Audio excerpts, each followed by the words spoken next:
កម្ពុជាអញ្ជើញមន្ត្រីទូតបរទេសប្រចាំកម្ពុជាមកពង្យល់ពីបញ្ហាព្រំដែនកម្ពុជាថៃនិងបណ្ដឹងទៅ ICJ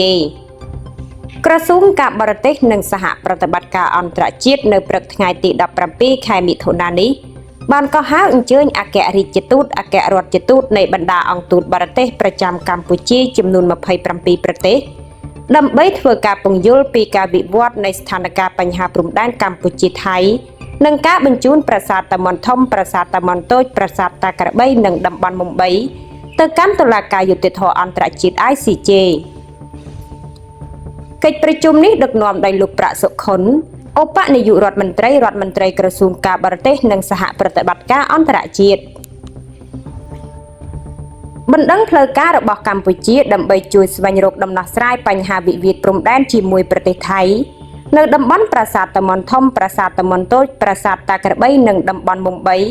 ត្រូវបានលោកស្រីស្រេងធីតាអគ្គរដ្ឋទូតកម្ពុជាប្រចាំប្រទេសហូឡង់ប្រគល់ដោយផ្ទាល់ដៃជូនលោកក្រឡាបញ្ជីនៅតុលាការយុត្តិធម៌អន្តរជាតិ ICJ រួចរាល់ហើយកាលពីថ្ងៃទី16ខែមិថុនាឆ្នាំ2025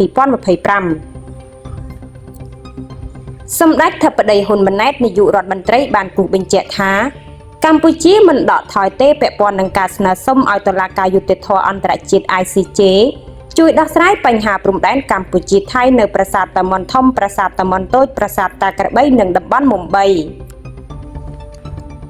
សម្រាប់សម្ដេចរាជរដ្ឋាភិបាលនឹងបន្តកិច្ចការនេះប្រកបដោយការបដិញ្ញាចិត្តនិងការទទួលខុសត្រូវខ្ពស់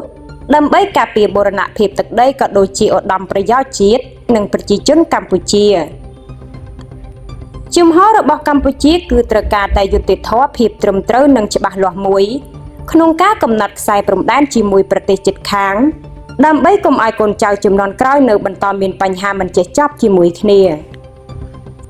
សម្ដេចស្នើសុំដល់បងប្អូនជនរួមជាតិទាំងអស់ផ្ដល់ការទុកចិត្តមកលើរដ្ឋាភិបាល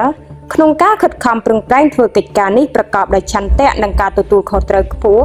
ដើម្បីការពារបូរណភាពទឹកដីនិងឧត្តមប្រយោជន៍របស់ជាតិនិងប្រជាជនកម្ពុជា